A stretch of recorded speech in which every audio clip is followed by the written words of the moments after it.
Hi everyone. क्या आप GST के अंदर कोई टैक्स की या एनी अदर पेमेंट आप इंस्टॉलमेंट्स के अंदर पे कर सकते हैं? तो इस चीज को एनालाइज करने के लिए हम एक तो जीएसटी का सेक्शन 80 देखेंगे और इसके साथ साथ रूल 158 देखेंगे। तो सबसे पहले अपन देखते हैं कि मान लीजिए कि आप अपनी कोई पर्टिकुलर पीरियड की जीएसटीआर 3B फाइल कर रहे हैं और उस जीएसटीआर 3B के अंदर आपकी कोई टैक्स लायबिलिटी बन रही है। तो क्या आप उस टैक्स लायबिलिटी को इंस्टॉलमेंट्स के अंदर पे कर सकते हैं? तो इसका आंसर है नहीं, क्योंकि सेक्शन 80 स्पेसिफिकली ये बोलता है कि अगर किसी भी रिटर्न के अंदर आपकी कोई सेल्फ असेस्ड लायबिलिटी बन रही है तो उसकी पेमेंट आप इंस्टॉलमेंट्स के अंदर नहीं कर पाएंगे। तो फिर इस सेक्शन का रेलेवेंस कहां बनता है? तो मान लीजिए कि आपके अगेंस्ट कोई ऑर्डर पास हो गया, अभी जैसे 17-18 के बहुत सारे ऑर्डर्स पास हुए हैं, 18-19 की भी चल रही है और रेगुलरली प्रोसीडिंग्स चलती रहती है। तो आपके अगेंस्ट कोई ऑर्डर पास हो गया तो ऐसे केसेस के अंदर आपके पास दो ऑप्शन बनते हैं, या तो आप उस ऑर्डर के अगेंस्ट अपील में जाएं, आप उस ऑर्डर से अगर सेटिस्फाइड नहीं है तो, या फिर दूसरा ऑप्शन आपको बनता है कि आप उस ऑर्डर के अगेंस्ट डिमांड की पेमेंट करें। तो इस डिमांड की पेमेंट करने के लिए आपको 3 महीने का टाइम मिलता है और अगर आप इन 3 महीने के अंदर उस डिमांड की पेमेंट नहीं करते तो आपके अगेंस्ट रिकवरी प्रोसीडिंग्स इनिशिएट की जा सकती है।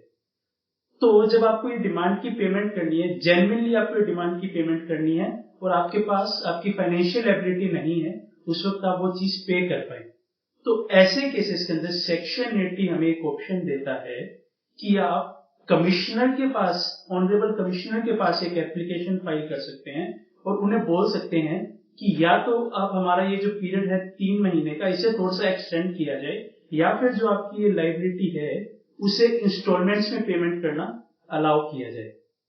तो इस केस के अंदर में कुछ एक चीजें हैं जो ध्यान रखनी है।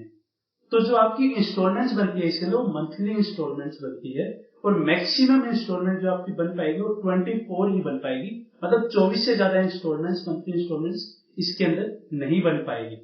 एक चीज जो और ध्यान रखनी है वो ये है कि अगर आप किसी भी इंस्टॉलमेंट्स की पेमेंट करने में डिफॉल्ट कर देते हैं तो बाय डिफॉल्ट ये मान लीजिए कि आपकी आगे की सारी लायबिलिटी पेबल बन गई उसी मोमेंट से और उसके लिए कुछ अलग से उन्हें नोटिस इश्यू करने की भी जरूरत नहीं है।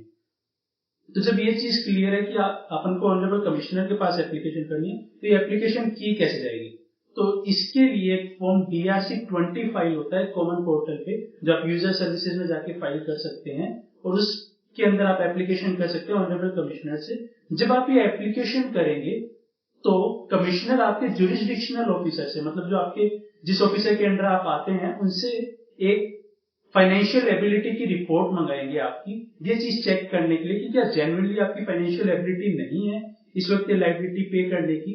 तो वो उस रिपोर्ट को कंसीडर करते हैं और आपकी एप्लीकेशन को कंसीडर करके ये चीज डिसाइड करेंगे कि आपको क्या ये ऑप्शन दिया जाना चाहिए या ये ऑप्शन आपको नहीं दिया जाना चाहिए। कुछ कुछ केसेस है जिनके अंदर आपको ये ऑप्शन दिया ही नहीं जाएगा। मान लीजिए आपको ऑलरेडी आप डिफॉल्ट कर चुके हैं, मान लीजिए आपको 3 महीने का टाइम था, आपने 3 महीने के अंदर पेमेंट नहीं की, आपके अगेंस्ट रिकवरी प्रोसीडिंग्स इनिशिएट होगी। अब आप जा रहे हैं कि मेरे को रिकवरी प्रोसीडिंग्स इनिशिएट होगी लेकिन मेरे को पेमेंट अलाउ कर दीजिए इंस्टॉलमेंट से पे करना। तो ऐसे केसेस के अंदर आपको अलाउ नहीं किया जाएगा इंस्टॉलमेंट्स के अंदर पे करना एक्सटेंडेड पीरियड का बेनिफिट। दूसरा केस है कि मान लीजिए आपने लास्ट फाइनेंशियल ईयर भी ये एप्लीकेशन डाली थी और वो आपकी एप्लीकेशन लास्ट ईयर रिजेक्ट हो गई थी, तो इस साल भी आपको ये इंस्टॉलमेंट पे करने का ऑप्शन का बेनिफिट नहीं मिलेगा। या तीसरा, आपकी अमाउंट बहुत छोटी है, मतलब 25,000 रुपए तक की अगर आपकी अमाउंट है और उसके लिए आप चाहते हैं कि मेरे को इंस्टॉलमेंट पे करने का बेनिफिट दे दिया जाए, तो ये बेनिफिट आपको नहीं मिलेगा। अब कुछ एक केस लॉस है इस सेक्शन से रिलेटेड जो हमें ध्यान होने चाहिए ये एप्लीकेशन करने से पहले। तो एक केस लॉ है ऑनरेबल ओडिशा हाई कोर्ट का, जिसके अंदर पीके ओट्स प्राइवेट लिमिटेड करके पेटिशनर था। उन्होंने रिटर्न फाइलिंग करने में कुछ डिले किया और रिटर्न फाइलिंग में डिले करने की वजह से उनके ऊपर कुछ इंटरेस्ट भी बन गया। तो ऐसे केस के अंदर उन्होंने कहा कि मेरा सेल्फ असेस टैक्स तो मैं पे कर रहा हूं लेकिन ये जो इंटरेस्ट है उसे मेरे को इंस्टॉलमेंट पे करना अलाउ कर दिया जाए। लेकिन ऑनरेबल हाई कोर्ट ने कहा कि जब आपका टैक्स सेल्फ असेस है तो ये इंटरेस्ट भी ऑटोमेटिकली सेल्फ असेस ही हो जाएगा और इस केस के अंदर इंटरेस्ट को भी आपको इंस्टॉलमेंट पे करने का बेनिफिट नहीं दिया जाएगा। तो ये डिसीजन एक पेटिशनर के अगेंस्ट में डिसीजन है, लेकिन हमने देखा है कि कुछ हाई कोर्ट्स ने कुछ स्पेशल केसेस के अंदर ऐसे इंटरेस्ट को इंस्टॉलमेंट पे करना अलाउ किया। जैसे गुवाहाटी हाई कोर्ट का एक डिसीजन है जिसके अंदर उन्होंने कोविड के टाइम में ऐसे इंटरेस्ट को अलाउ किया है इंस्टॉलमेंट से पे करना। आई होप आपको ये सब चीजें सेक्शन 80 और इन केस में उससे ये चीज क्लियर हो गई होगी और आप ये ऑप्शन यूज कर पाएंगे इन फ्यूचर, जो आपकी अगर कोई डिमांड आ रही है और फाइनेंशियल एबिलिटी की वजह से आप पे नहीं कर पा रहे। So thanks for watching, stay tuned.